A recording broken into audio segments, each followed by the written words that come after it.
সচিবালয়ের এই দপ্তর পুড়ে যাওয়ার পিছনে যারা কারণ খুঁজে না পান তারা একটু বুঝে নেন যে এই দপ্তরে আগুন লাগাটাই যৌক্তিক কিনা।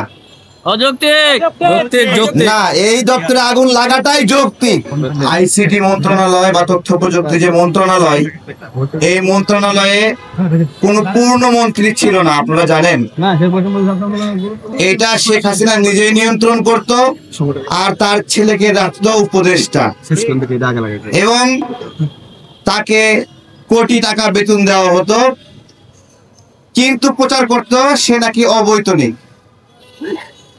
আজকে সচিবালয়ের এই দপ্তর পুড়ে যাওয়ার পিছনে যারা কারণ খুঁজে না পান তারা একটু বুঝে নেন যে এই দপ্তরে আগুন লাগাটাই যৌক্তিক কিনা। না, এই দপ্তরে আগুন লাগাটাই যৌক্তিক, আগুন লাগাটাই কথা। আগুন যদি না লাগে তাহলে সজীব ওয়াজেদ জয়ের আইসিটি দপ্তরকে ব্যবহার করে লুটপাট এটা তো প্রকাশ হয়ে যাবে। এবং ওইটাই কিন্তু আসিফ মাহমুদ বলছিল যে তারা একটু গোছাচ্ছিল হাজার হাজার কোটি টাকা লুটপাট কিভাবে হয়েছিল সেইটা, এবং পুরোটা পুড়ে ছাই হয়ে গেছে, পুরোটা পুড়ে ছাই হয়ে গেছে।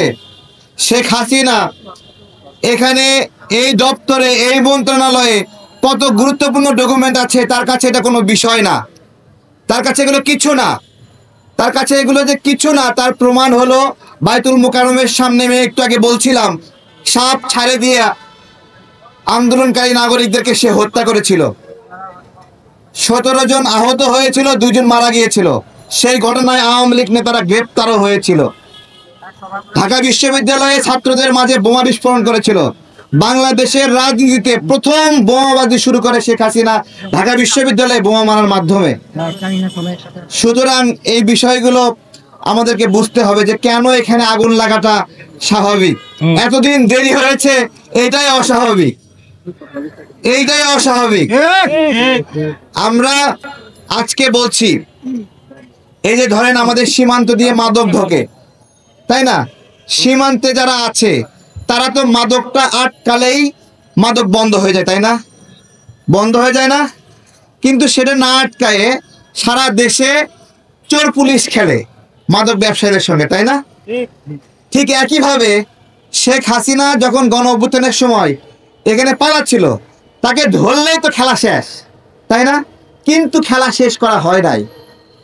খেলা শেষ না কইরা তাকে পালায়ে দিয়া এই যে দেশের বিরুদ্ধে লাগাতার ভাবে ষড়যন্ত্র অব্যাহত আছে, তাকে ছাইরা দিয়া এখন আমরা চোর পুলিশ খেলতেছি। এই চোর পুলিশ খেলার জন্য দায়ী কে? সেনাবাহিনীর প্রধানের নাম নিলে খুব বেশি অন্যায় হবে নাকি? না, হ্যাঁ না, ওনার কোনো ডিসিশন ছিল না এখানে যেতে দেবেন উনি। মায়া দেখাইছে শেখ পরিবারের সদস্য, শেখ পরিবারের সদস্য কিছু করা যাবে না, তাই তো? শেখ পরিবারের কোনো সদস্যকে এই সরকার গ্রেপ্তারের জন্য কোনো কার্যক্রম করেনি, কোনো কার্যক্রম, কোনো তৎপরতা নাই, কেউ গ্রেপ্তার হয়নি, একজনও গ্রেপ্তার হলো না। কেন? ওইদিকে গ্রেপ্তার করবেন না আর এদিকে গুপ্ত হত্যা হবে, তাহলে দায়টা আপনারা নেবেন না কেন? এবং এই যে গুপ্ত হত্যা বিষয়ে আমাদের স্বরাষ্ট্র প্রতিমন্ত্রী একটা কোনো বক্তব্য দেয়নি, স্বরাষ্ট্র উপদেষ্টা কোনো বক্তব্য দেয়নি। কেন বক্তব্য দিলেন না? কেন বক্তব্য দিলেন না? কেন তদন্ত হলো না? গণমাধ্যমের ভাইরাও নিউজ করেননি, কেন নিউজ করেননি? কেন? এটা কি ঘটনা নয়? একটা ছেলেকে 5 জনে কুপিয়ে রাস্তায় ফেলে রাখলো, হত্যা করে দিল, কেউ নিউজ করলো না, এটা কোনো কথা? এই ছেলেটা আমার পাশাপাশি ইস্ট ওয়েস্ট ইউনিভার্সিটির সামনে আন্দোলন করেছিল, তাকে হত্যা করা হলো।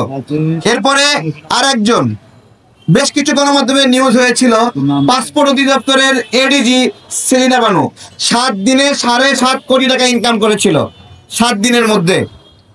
এটা নিউজ হয়েছে, খবর আসছে। স্বরাষ্ট্র প্রতিমন্ত্রীর কাছে আমরা আবেদন জানিয়েছি ঘটনার, স্বরাষ্ট্র উপদেষ্টা, এবং আমাদের ওই স্মারকলিপি এখানে তৈয়ব ভাই আছে পাশে, সেই স্মারকলিপিটা রিসিপ্ট কপি দেবে না উনি। আমার কথা, আপনি রিসিপ্ট কপি দিবেন না কেন? তার মানে কি সেলিনা বানু আপনার কে হয়? আপনিও কে হয়? কি সম্পর্ক আছে? তার প্রতি মায়া কেন? এত বড় দুর্নীতির খবর আমরা প্রকাশ করে দিলাম, এখন উল্টো যেটা হচ্ছে, যারা এই খবর পাসপোর্ট অধিদপ্তরে প্রকাশ করছে তাদের কয়েকজনকেই এই পাসপোর্ট জালিয়াতির জন্য বহিষ্কার করা হয়েছে। সুন্দর না? সুন্দর না? আমাকে মাঝে মাঝে অনেকে জিজ্ঞাসা করে, ভাই দেশ কেমন চলছে? আমি বলি, ভাই জেলখানা থেকে মুক্ত আছি, শুকরিয়া। আমরা কি এর চেয়ে বেশি কিছু আশা করতে পারি?